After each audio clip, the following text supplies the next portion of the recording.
নমস্কাৰ বন্ধু বান্ধৱীসকল, স্বাগতম জনাইছোঁ আপোনালোকক মোৰ ইউটিউব চেনেলটিলৈ। বন্ধু বান্ধৱীসকল, আপোনালোকে বাৰু কাহিনী শুনি বা পঢ়ি ভাল পায় নেকি? তেন্তে আজি মই আপোনালোকক এটি দুঃসাহসিক ল'ৰাৰ কাহিনী শুনাবলৈ যত্ন কৰিম। ল'ৰাজনৰ নাম জিম। তেওঁ কেনেকৈ সেই দ্বীপটোলৈ গৈ দুঃসাহসিকতাৰ পৰিচয় দিছিল তাৰ বৰ্ণনা দিয়া হৈছে। তেন্তে বলকচোন কাহিনীটিলৈ আগবাঢ়ি যাওঁ। R.L. ষ্টিভেনছনৰ ট্ৰেজাৰ আইলেণ্ডৰ চমু অনুবাদ ৰত্নদ্বীপ। অনুবাদ জয়ন্ত মাধৱ বৰা। প্ৰথম অধ্যায়। ৰত্নদ্বীপৰ এই কাহিনীটো হয়তো মই লিখিব নোৱাৰিলোহেঁতেন যদিহে মোৰ লগত সেই বুঢ়া নাবিকজনৰ চিনাকি নহ'লহেঁতেন। মোৰ এতিয়াও ভালদৰেই মনত আছে, সেইদিনা খুব সম্ভৱ বুধবাৰ আছিল। কেইবা ঠাইতো চিলাই এৰাই যোৱা নীলা ৰঙৰ ফটা কোট চোলা এটা পিন্ধা সেই বুঢ়া নাবিকজন আমাৰ দোকানৰ ভিতৰলৈ সোমাই আহিছিল। দেখিলেই ধৰিব পাৰি তেওঁৰ গাত যথেষ্ট শক্তি আছিল। তেওঁৰ হাতৰ আঙুলিবোৰ আছিল ক'লা ক'লা আৰু কঁকালত ওলমি আছিল এখন দীঘল তৰোৱাল। মোৰ মনত আছে কেনেকৈ তেওঁ সাগৰৰ পাৰত থকা আমাৰ দোকানখনৰ আগত ৰৈ বিশাল সাগৰখনলৈ একান্তমনে চাই আছিল। তাৰ পিছত জোৰেৰে দুৱাৰখন ঠেলি তেওঁ আমাৰ দোকানৰ ভিতৰলৈ সোমাই আহিছিল আৰু গহীন মাতেৰে দেউতাক এগিলাচ মদ বিচাৰিছিল। লাহে লাহে মদ খাই তেওঁ দেউতাৰ ফালে চাই কৈছিল, বৰ সুন্দৰ এই ঠাই, নিশ্চয় বহুত মানুহ ইয়ালৈ ফুৰিবলৈ আহে। উত্তৰত দেউতাই তেওঁৰ ফালে নোচোৱাকৈয়ে কৈছিল, আপোনাৰ অনুমান সত্য নহয়, খুব কম মানুহে ইয়ালৈ আহে। তেন্তে এই ঠাই মোৰ বাবে উপযুক্ত হ'ব, মই ইয়াত কেইদিনমান থাকিবলৈ বিচাৰোঁ। আপোনালোকে চিন্তা নকৰিব, খাবলৈ মোক অলপমান মদ আৰু কেইটামান কণী দিলেই হ'ব। মই মাত্ৰ বহি বহি সাগৰেদি অহা যোৱা কৰা জাহাজবোৰ চাই থাকিবলৈ পালেই হ'ল। কথাখিনি কৈয়েই তেওঁ দেউতাৰ সন্মুখৰ টেবুলখনলৈ সোণৰ মোহৰ কেইটামান দলিয়াই দিছিল। দেউতা আৰু মই দুয়োজনে একো কোৱা নাছিলোঁ। আমাৰ মুখলৈ চাই তেওঁ আকৌ কৈছিল, এই সোণৰ মুদ্ৰাকেইটা শেষ হ'লে মোক ক'ব, আৰু মোৰ নাম জনাৰ কোনো দৰকাৰ নাই, মোক কেপ্টেইন বুলিয়েই মাতিব। তাৰ পিছৰ পৰাই তেওঁ আমাৰ দোকানত থাকিবলৈ লৈছিল। তেওঁ খুব কম কথা কৈছিল।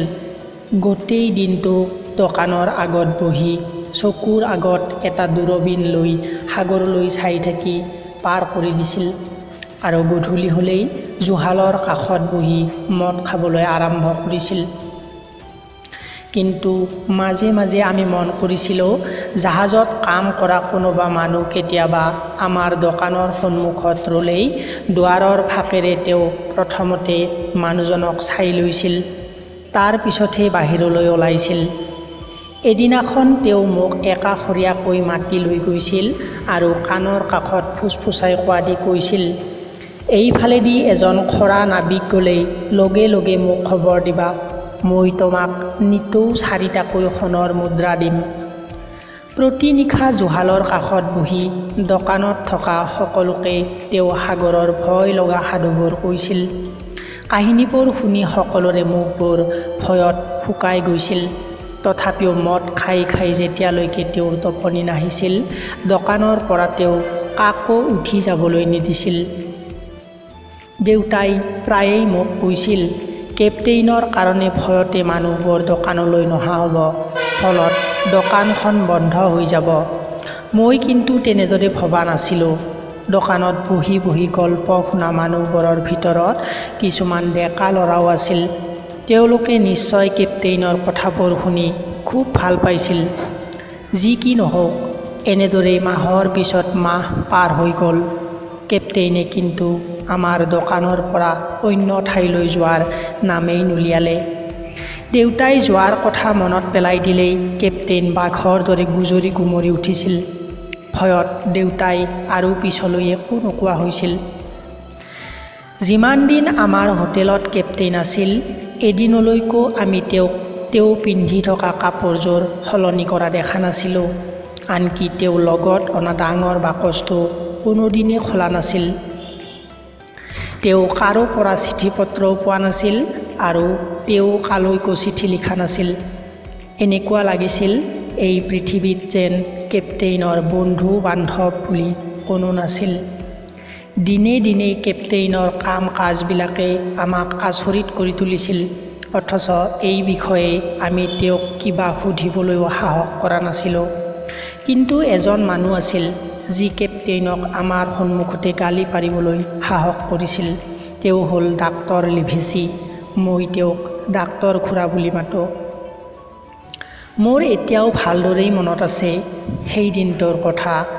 মোৰ অসুখীয়া দেউতাক চিকিৎসা কৰিবৰ বাবে ডাক্তৰ খুৰা সদায় আমাৰ হোটেললৈ আহিছিল। সেইদিনা দেউতাক চোৱাৰ পিছত চিগাৰেট জ্বলাবৰ বাবে তেওঁ জুহালৰ ওচৰলৈ গৈছিল আৰু সেই সময়ত কেপ্টেইনে জুহালৰ ওচৰত বহি মদ খাই চিঞৰি চিঞৰি গান গাই আছিল। চিঞৰ বাখৰ বেছি হৈ অহাৰ লগে লগে আন দিনাৰ দৰে কেপ্টেইনে সকলোকে মনে মনে থাকিবলৈ ক'লে। সকলো মনে মনে থাকিল, কিন্তু সেই সময়ত ডাক্তৰ খুৰাই টেইলৰ নামৰ মানুহ এজনৰ লগত কথা পাতি আছিল। আদেশ নমনা দেখি কেপ্টেইনে ডাঙৰকৈ চিঞৰি দিলে, মনে মনে নাথাকা কিয়? আপুনি মোক কিবা কৈছে? ডাক্তৰ খুৰাই কেপ্টেইনৰ মুখলৈ চালে আৰু লাহে লাহে তেওঁৰ কাষলৈ আগবাঢ়ি গ'ল। এটা মাত্ৰ কথা আপোনাক ক'ব বিচাৰোঁ, এনেদৰে যদি আপুনি সদায় মদ খায়েই থাকে, তেনেহ'লে পৃথিৱীয়ে অতি সোনকালে এটা লেতেৰা বুঢ়া বদমাছক হেৰুৱাব। ডাক্তৰ খুৰাৰ কথা শুনি কেপ্টেইনৰ খং উঠি গ'ল। তেওঁ জাপ মাৰি বহাৰ পৰা উঠিল আৰু জেপৰ পৰা এখন চুৰি উলিয়াই ডাক্তৰ খুৰালৈ চাই খঙেৰে ক'লে, এই চুৰিৰে মই তোমাক সৌ বেৰখনত গজাল মৰাৰ দৰে লগাই থ'ব পাৰোঁ, জানানে? ডাক্তৰ খুৰা কিন্তু এখোজো লৰচৰ নহ'ল। তেওঁ গহীন মাতেৰে ক'লে, এই মুহূৰ্ততে যদি চুৰিখন সুমুৱাই নথোৱা তেন্তে শাস্তি গ্ৰহণ কৰিবলৈ সাজু হোৱা। তোমাক মই বহুত দিনৰ পৰা লক্ষ্য কৰি আছোঁ। মনত ৰাখিবা, মই অকল ডাক্তৰেই নহয়, এজন মেজিষ্ট্ৰেটো। তোমাৰ বিৰুদ্ধে যদি আৰু এটা গোচৰো মোৰ হাতত পৰে, তোমাক ইয়াৰ পৰা পঠিয়াই দিয়া হ'ব। কথাখিনি কৈয়েই ডাক্তৰ লিভেচিয়ে বাহিৰত ৰৈ থকা ঘোঁৰাত উঠি বেগাই গুচি গ'ল। কেৱল জুহালৰ ওচৰত মনে মনে বহি থাকিল কেপ্টেইন। বন্ধু বান্ধৱীসকল, পিছৰ ভিডিঅ'সমূহ চাই থাকিবলৈ মোৰ চেনেলটো ছাবস্ক্ৰাইব কৰি ল'ব। যদিহে ভিডিঅ'টো চাই শুনি ভাল পালে তেন্তে লাইক কমেণ্ট কৰিব আৰু বন্ধুবৰ্গৰ সৈতে শ্বেয়াৰ কৰিব। তেন্তে আজিলৈ ইমানতে এৰিলোঁ। ধন্যবাদ।